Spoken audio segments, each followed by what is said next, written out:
सूड उगवायचा आणि मग तो सूड घ्यायचा आहे आणि मग सूड असा घ्यायचा आहे की तो शेवटचा माझ्या गुरूंचा काय असेल तो दिवस हा शेवटचा असेल. आता तो शेवटी गुरु होता, गुरुने त्याला सगळं ज्ञान दिलेलं होतं, पण एखादी गोष्ट कुठेतरी शिल्लक राहिली असे सांगायची आणि मग त्या राजपुत्राच्या लक्षात आलं नाही की अरे आपण शिक्षकांच्या बरोबर चुकीने वागत आहोत. त्याचं ते पूर्णपणे असलेलं शिक्षण पूर्ण झालं. तो आता तक्षशिला विद्यापीठातून शिक्षण घेऊन आपल्या राज्यामध्ये आला. राजा पायउतार झाला होता आणि त्या राजाच्या जागेवरती आता राजपुत्र त्या ठिकाणचा राज्याचा राज्यकारभार चालवला होता. त्याने आपल्या अष्टप्रधान मंडळीच्या मार्फत काय केलं, त्याने आपल्या गुरूंना निरोप पाठवला की सरला माझ्या बोलून घ्या, त्यांचा मला यथोचित असा सत्कार करायचा आहे. आता आज तुम्ही आमचा सर्वांनी सत्कार केला, आम्हाला खूप आनंद वाटला, आमचं मन भारावलं आलं. अक्षरशः मगाशी बोलत असताना आमच्या डोळ्यामध्ये पाणी येत होतं की खरंच की तुमच्यासारखे संस्कारित आणि गुणी मुलं मिळणं हे आमच्यासारख्या सुद्धा दुर्भाग्य आहे असं आम्ही म्हणतो. कारण की मगाशी एकाने सांगितलं, मला वाटतं त्या जाधवने सांगितलं की आमच्यापैकी 90% मुलं असे आहेत की ज्याला कसल्याही प्रकारचं व्यसन नाही. हा त्यांच्यासाठी असलेला सर्वात मोठा पुरस्कार आहे.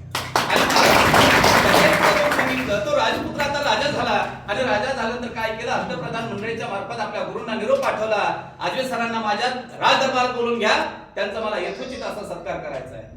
आता शिक्षक मला त्याला आनंद वाटतो काय की माझा विद्यार्थी आहे आणि तो मला बोलवतोय, मी केलं पाहिजे. कारण की आम्ही सांगत असताना हे सांगितलेलं असतं की तुम्ही जेव्हा केव्हा अडचणीत असाल तेव्हा तुम्ही आम्हाला केव्हा हाक द्या, आम्ही तुमच्यासाठी उभे राहू. त्यासाठी एक कविता तुम्हाला सांगितली होती, ताठ कणा नावाची.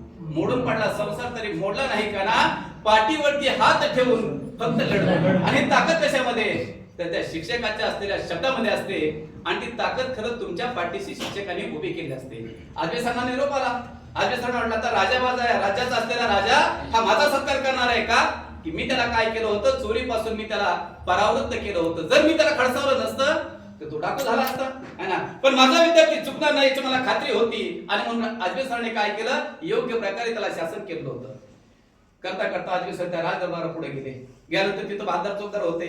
बहादर चौकदाराने अडवलं, को तुम्ही, अरे मी तुझ्या ह्या राज्याचा असलेला जो राजा आहे त्या राजाचा असलेला मी गुरु आहे, आम्हाला त्यांच्या परवानगीशिवाय तुम्हाला आतमध्ये सोडता येणार नाही.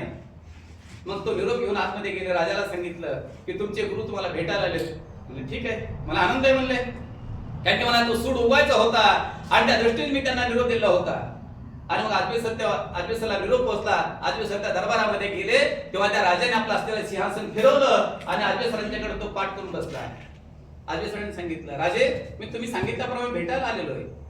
तेव्हा त्या राजपुत्राने सांगितलं, अष्टप्रधान मंडळीला आवाज दिला, अरे हे आलेले माझे जे काय गुरु आहेत ते स्वतःला खूप हुशार समजतायत आणि मग त्यांना आता त्यांचा शिरच्छेद करायचा आहे आणि ही माझी असलेली आज्ञा तुम्हाला मानावी लागेल. शिरच्छेद, डोकं आणि धड हे वेगळं करायचं आहे ही शिक्षा त्या आजवे सरांना दिली. आजवे सरांना ठीक आहे म्हणजे मी शिक्षक आहे म्हणले आणि मी निर्भीड आहे म्हणले, कारण की मला सगळ्या गोष्टींचं असलेली जी काही ताकद आहे ती ताकद माझ्यामध्ये आहे. मी संकट पाहिलेली आहे, मी सोसाट्याचा वारा पाहिलेला आहे, जोरात असलेला पाऊस पाहिलेला आहे, कडाक्याचं ऊन पाहिलेलं आहे, त्या सगळ्या गोष्टी मी अनुभवलेल्या आहेत. तेव्हा मला कसल्याही प्रकारची भीती आपले राजे वाटत नाहीये. तुम्ही जे सांगाल ते मला मान्य आहे. आणि मग त्या राजपुत्राला आनंद झाला, अरे मी शिक्षा देतोय आणि हे काहीच बोलत नाहीत, आता याला तेच करावं लागेल है ना. अष्टप्रधान मंडळीला त्याने सांगितलं, पण शिक्षक हा असा गुरु आहे की माझा विद्यार्थी कितीही तो चुकला असेल तर त्याला शेवटच्या क्षणापर्यंत काय करत असतात, जे देता येते देण्याचं प्रामाणिकपणाने काम करत असतात आणि ते काम करण्याचं काम आजवे सरने त्या ठिकाणी केलं. आजवे सर म्हणले, ठीक आहे राजे तुम्ही देताय शिक्षा मला मान्य आहे, पण मला फक्त एक वाक्य तुम्हाला बोलायचं आहे की तुम्ही जे माझ्याशी काय करताय सूड बुद्धीने वागू लागलेला आहात तर तो तुमचा खूप मोठा असलेला गैरसमज आहे.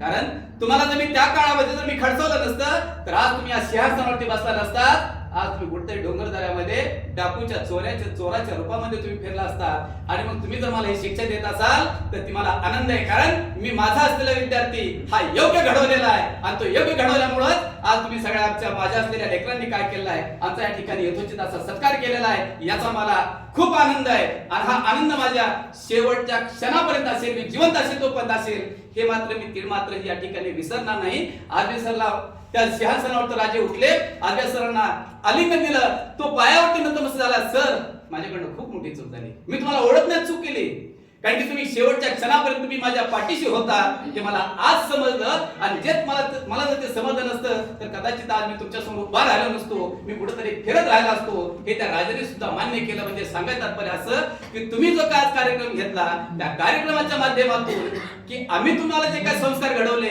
त्या संस्कारातून उतराई होण्यासाठी म्हणून हा सुंदर असा कार्यक्रम घेतला. आणि हा कार्यक्रमाच्या आयुष्यभर जीवन असेपर्यंत आमच्या स्मरणामध्ये राहील ही मी सर्वांच्या वतीने आपल्याला हमी देतो आणि या ठिकाणी थांबतो.